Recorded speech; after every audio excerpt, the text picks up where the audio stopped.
Terminal 2 के जुड़ जाने से अब लोकप्रिय गोपीनाथ बोरदोलोई इंटरनेशनल एयरपोर्ट की पैसेंजर कैपेसिटी 34 लाख से बढ़कर लगभग 1,31,00,000 प्रति वर्ष हो जाएगी। इससे यात्री सुविधा तो बढ़ेगी ही, असम के आर्थिक ग्रोथ को भी गति मिल जाएगी।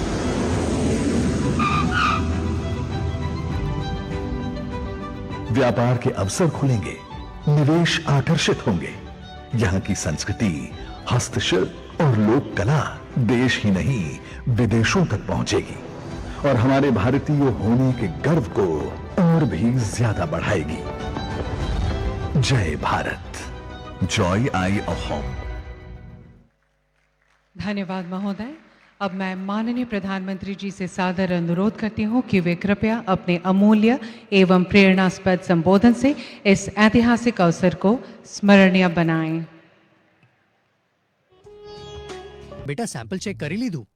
હા પપ્પા, સેમ્પલ તો ચેક કરી લીધો, પણ તમે બિઝનેસ વધારવા વિશે શું વિચાર્યું છે? બિઝનેસ વધારવો બેટા આ કોઈ બાળકોની રમત નથી. ડેડ, મોદી સરકાર એક સ્કીમ લાવી છે, પ્રધાનમંત્રી વિકસિત ભારત રોજગાર યોજના, જ્યાં સરકાર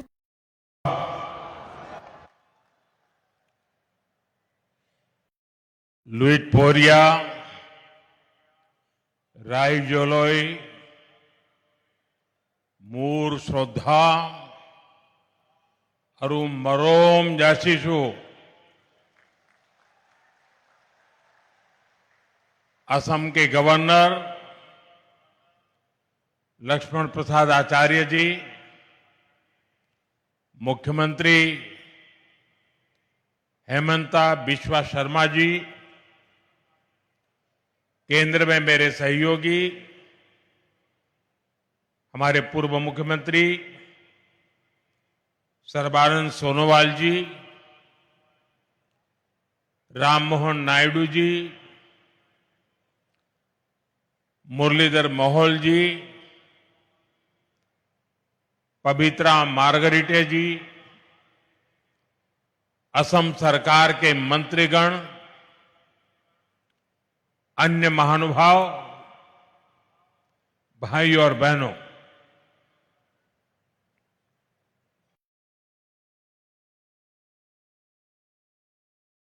मैं अपना भाषण शुरू करूं उससे पहले मैं आप सबसे एक प्रार्थना करता हूं।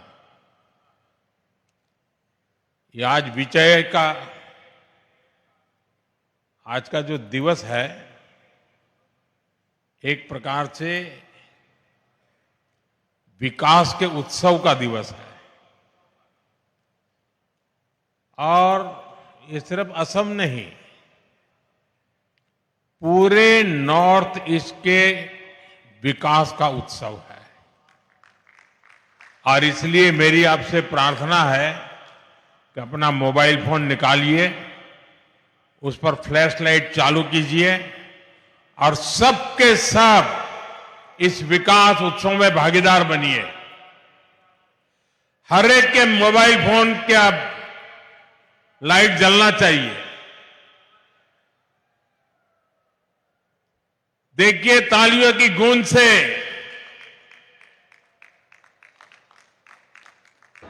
पूरा देश देखेगा कि असम विकास का उत्सव मना रहा है।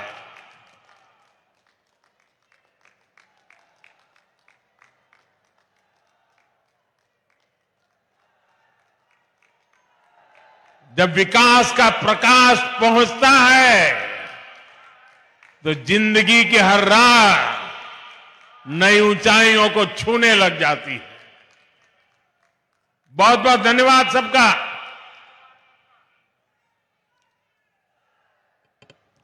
साथियों,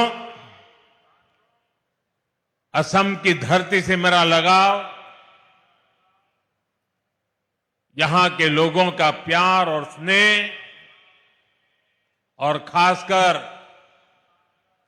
असम और पूर्वोत्तर की मेरी माताओं बहनों का अपनापन, ये मुझे निरंतर प्रेरित करते हैं, पूर्वोत्तर के विकास के हमारे संकल्प को ताकत देते हैं।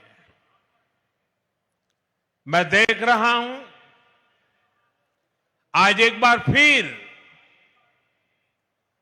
असम के विकास में नया अध्याय जुड़ रहा है और ऐसे में भारत रत्न भूपेन दा की पंक्तियां बहुत सटीक हो जाती है।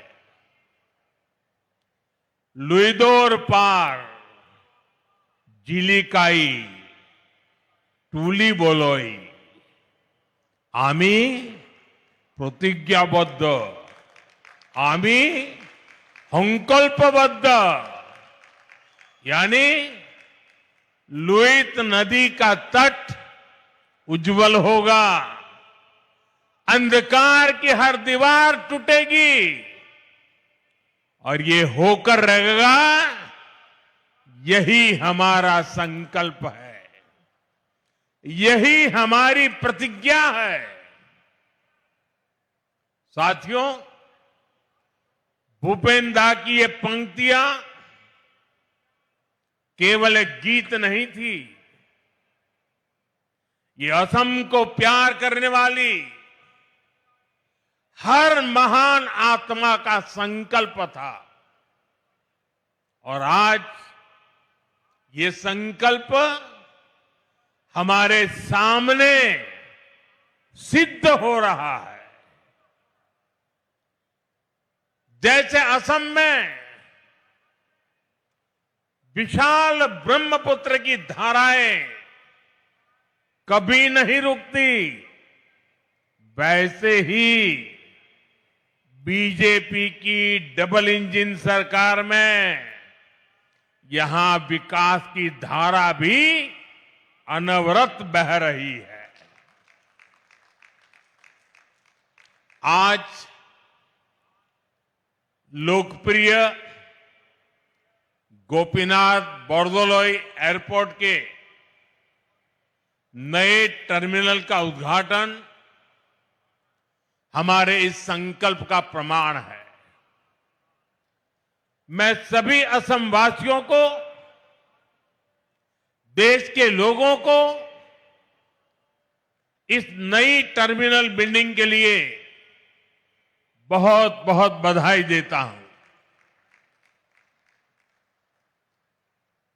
बहनों और भाइयों, अब से कुछ देर पहले मुझे गोपीनाथ बोरदोलोई जी की प्रतिमा का अनावरण करने का सौभाग्य मिला है। बोरदोलोई जी असम के पहले मुख्यमंत्री थे, असम का गौरव थे, असम की पहचान, असम का भविष्य और असम के हित उन्होंने कभी भी इससे समझौता नहीं किया। उनकी ये प्रतिमा आने वाली पीढ़ियों को प्रेरित करती रहेगी, उनमें असम को लेकर गौरव की भावना जगाएगी। साथियों, आधुनिक एयरपोर्ट जैसी सुविधाएं, कनेक्टिविटी का आधुनिक इंफ्रास्ट्रक्चर, ये किसी भी राज्य के लिए नई संभावनाओं और नए अवसरों के गेटवे होते हैं। ये राज्य के बढ़ते आत्मविश्वास और लोगों के भरोसे के स्तंभ होते हैं। आप भी जब देखते हैं कि असम में इतने शानदार हाईवे बन रहे हैं, एयरपोर्ट बन रहे हैं, तो आप भी कहते हैं अब जाकर असम के साथ न्याय होना शुरू हुआ है। वरना साथियों, कांग्रेस की सरकारों के लिए असम और पूर्वोत्तर का विकास उनके एजेंडे में ही नहीं था। कांग्रेस की सरकारें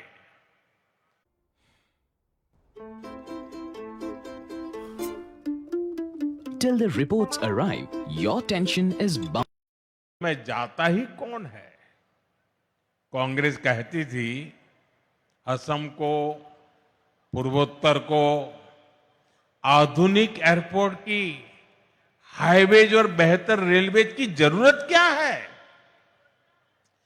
इसी सोच की वजह से कांग्रेस ने दशकों तक इस पूरे क्षेत्र की उपेक्षा की। साथियों, कांग्रेस 6-7 दशक तक जो गलतियां करती रही और मोदी एक एक करके उसको सुधार रहा है। मोदी कहता है कांग्रेस वाले नॉर्थ ईस्ट जाएं या न जाएं, मुझे तो नॉर्थ ईस्ट और असम आते ही अपने लोगों के बीच होने का एहसास होता है। मोदी के लिए असम का विकास ये जरूरत भी है, जिम्मेदारी भी है और इसकी जवाबदेही भी है। और इसलिए साथियों, बीते 11 वर्षों में असम और नॉर्थ ईस्ट के लिए लाखों करोड़ रुपयों की विकास परियोजनाएं शुरू हुई है। आज असम आगे भी बढ़ रहा है और नए कीर्तिमान भी गढ़ रहा है। मुझे जानकर अच्छा लगा कि असम भारतीय न्याय संहिता लागू करने में देश में नंबर 1 राज्य बना है। असम ने 50 लाख से ज्यादा स्मार्ट प्रीपेड मीटर लगाकर भी एक नया रिकॉर्ड बनाया है। कांग्रेस के समय में असम में बिना पर्ची, बिना खर्ची के सरकारी नौकरी मिलना असंभव था, लेकिन आज यहां हजारों युवाओं को बिना पर्ची, बिना खर्ची नौकरी मिल रही है। भाजपा की सरकार में असम की संस्कृति को हर मंच पर बढ़ावा दिया जा रहा है। मैं भूल नहीं सकता जब पिछले साल 13 अप्रैल को गुवाहाटी स्टेडियम में 11,000 से ज्यादा कलाकारों ने एक साथ बिहू नृत्य किया था। इस घटना को गिनीज वर्ल्ड रिकॉर्ड में दर्ज किया गया है। ऐसे ही नए रिकॉर्ड बनाते हुए असम तेजी से आगे बढ़ रहा है। साथियों, अब इस नई टर्मिनल बिल्डिंग से गुवाहाटी और असम की क्षमता और ज्यादा बढ़ जाएगी। इस टर्मिनल पर हर साल करीब 1.25 करोड़ से ज्यादा यात्री सफर कर सकेंगे, यानी बड़ी संख्या में पर्यटक भी असम आ सकेंगे। श्रद्धालुओं के लिए मां कामाख्या के दर्शन की सुविधा भी आसान हो जाएगी। इस नए एयरपोर्ट टर्मिनल में कदम रखते ही ये साफ दिखता है, विकास भी और विरासत भी, ये मंत्र के मायने क्या है। इस एयरपोर्ट को असम की प्रकृति और संस्कृति को ध्यान में रखकर गढ़ा गया है।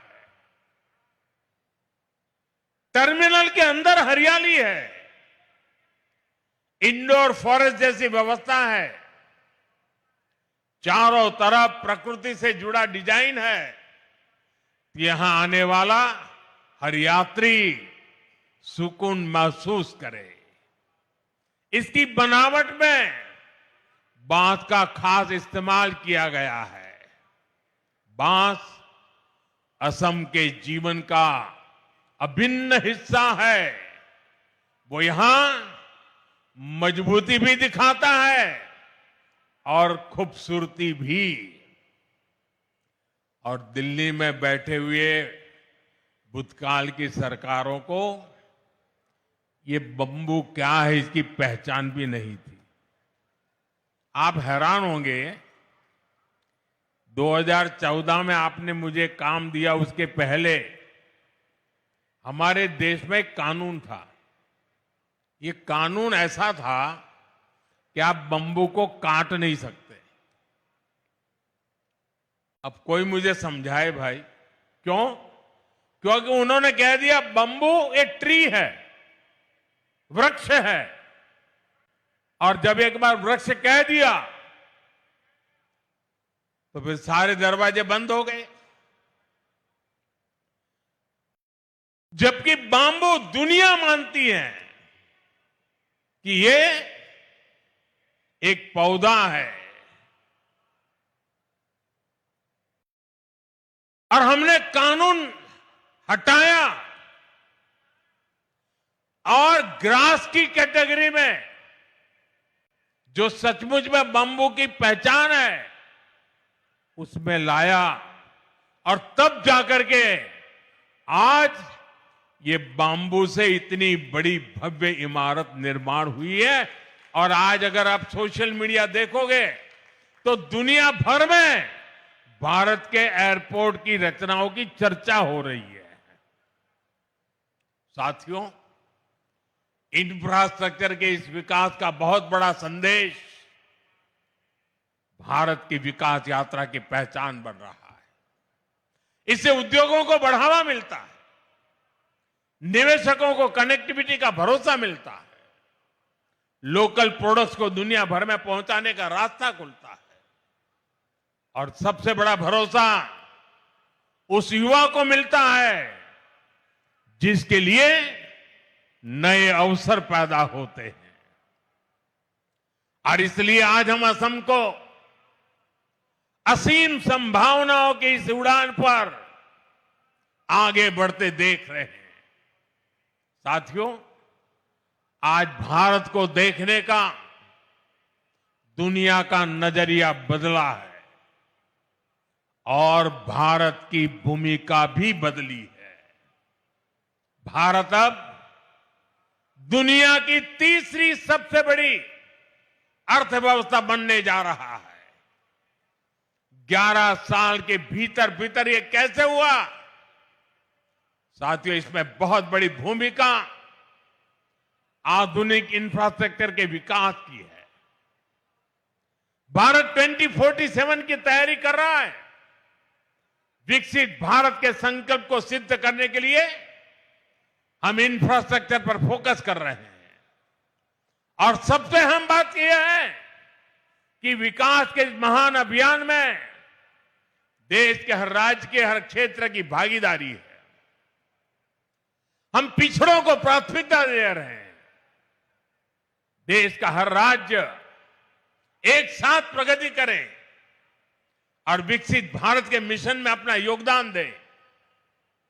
हमारी सरकार इस दिशा में काम कर रही है और मुझे खुशी है कि आज असम और पूर्वोत्तर हमारे This is Varun. Varun calls himself a foodie. जो भी हो वायरल, वरुण करेगा उस पे अटैक until भटूरे ने किया counter attack. That's when Varun realized foodie बनने से पहले हेल्थ इंश्योरेंस लेना स्मार्ट है। Star health insurance, ensure now. Assam Bharat को आसियान देशों से जोड़ने के लिए ब्रिज की भूमिका निभा रहा है। ये शुरुआत अभी बहुत आगे तक जाएगी और असम कई क्षेत्रों में विकसित भारत का इंजन बनेगा। साथियों, आज असम और पूरा नॉर्थ ईस्ट भारत के विकास का नया प्रवेश द्वार बन रहा है। मल्टी मॉडल कनेक्टिविटी के संकल्प ने इस क्षेत्र की दिशा और इसकी दशा दोनों बदली है। असम में नए पुल बनाने की रफ्तार, नए मोबाइल टावर लगाने की स्पीड, विकास के हर काम की गति सपनों को हकीकत में बदल रही है। ब्रह्मपुत्र पर बने पुलों ने असम की कनेक्टिविटी को नई मजबूती और नया आत्मविश्वास दिया है। आजादी के बाद के 6-7 दशक में यहां केवल 3 बड़े पुल बन पाए थे, लेकिन पिछले 1 दशक में 4 नए मेगा ब्रिज पूरे किए गए हैं।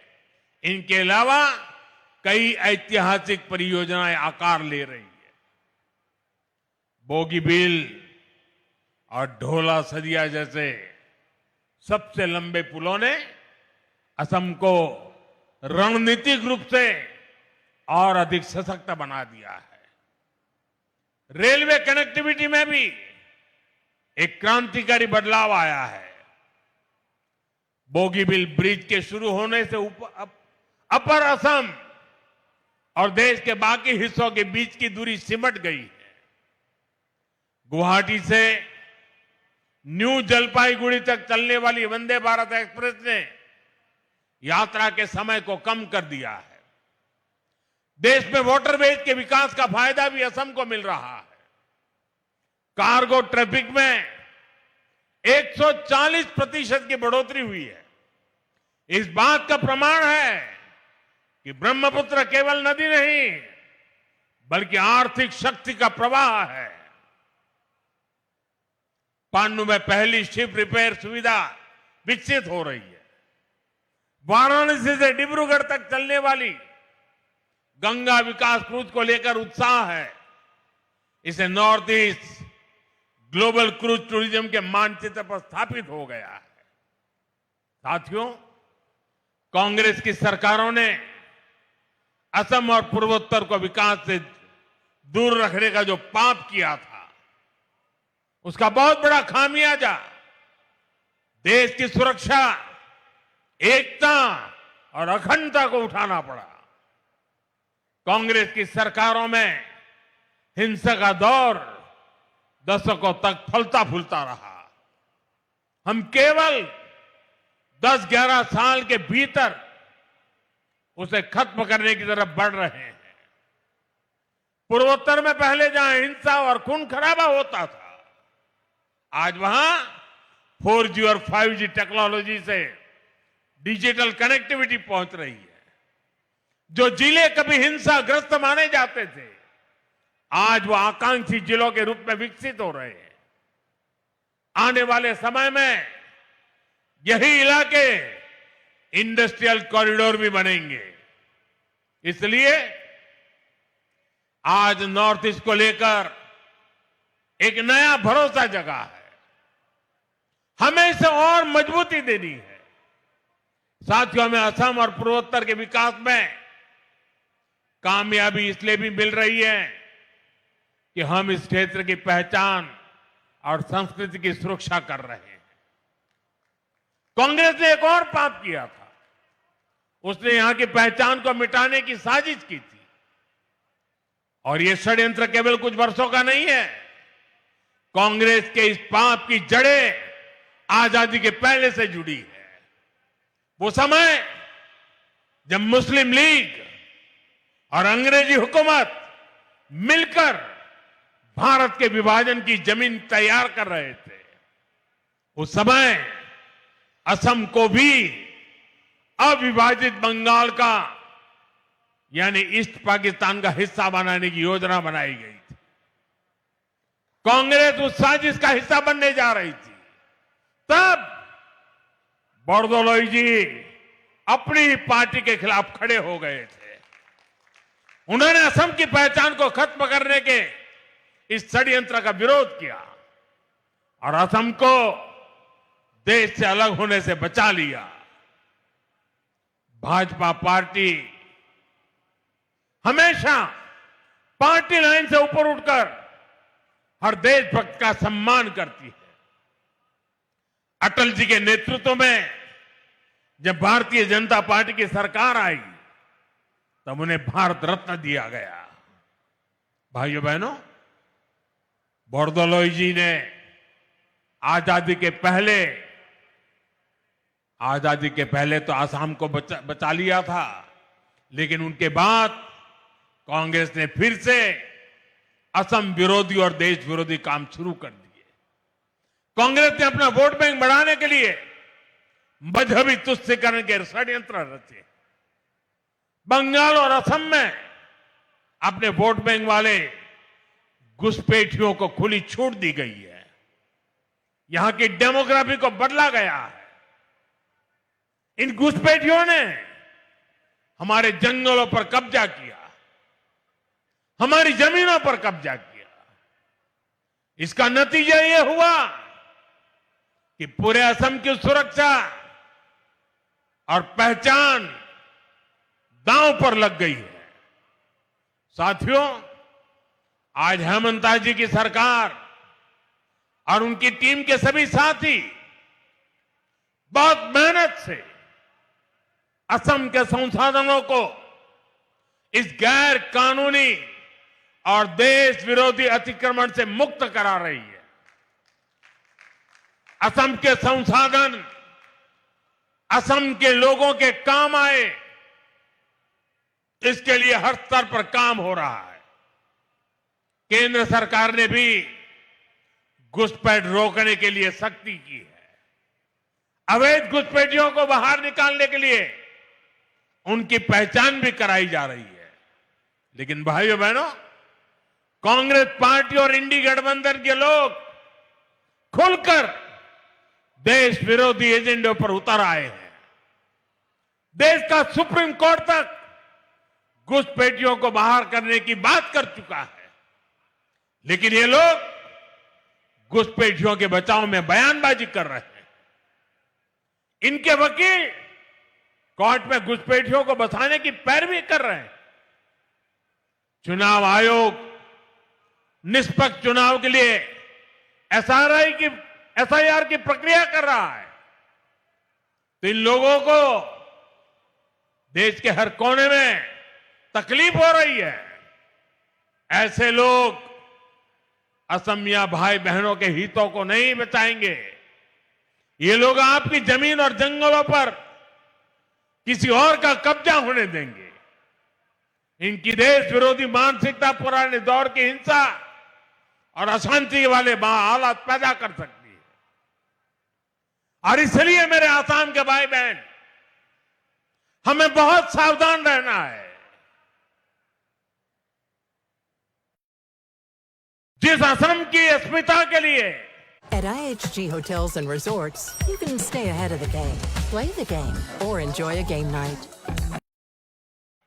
अपना सब कुछ न्यौछावर किया, हमें उसकी रक्षा करनी है। असम के लोगों को एकजुट रहना है। हमें असम के विकास को डिरेल होने से बचाना है। कांग्रेस के षड्यंत्रों को पल पल कदम कदम पर विफल करते रहना है। साथियों, आज दुनिया भारत की ओर उम्मीद से देख रही है। भारत के भविष्य का नया सूर्योदय पूर्वोत्तर से ही होना है। इसके लिए हमें साथ मिलकर अपने सपनों के लिए काम करना होगा। हमें असम के विकास को सबसे आगे रखकर चलना होगा। मुझे विश्वास है हमारे सामूहिक प्रयास असम को नई ऊंचाई पर ले जाएंगे। हम विकसित भारत के सपने पूरा करेंगे और विकसित असम से विकसित भारत का रास्ता बनने वाला है। इसी कामना के साथ मैं एक बार फिर नए टर्मिनल की बधाई देता हूं। आप सबका बहुत बहुत धन्यवाद। मेरे साथ बोलिए, वंदे वंदे वंदे वंदे वंदे वंदे वंदे। महोदय, आपके साथ गर्भित और मार्गदर्शक उद्बोधन के लिए हम हार्दिक कृतज्ञता व्यक्त करते हैं।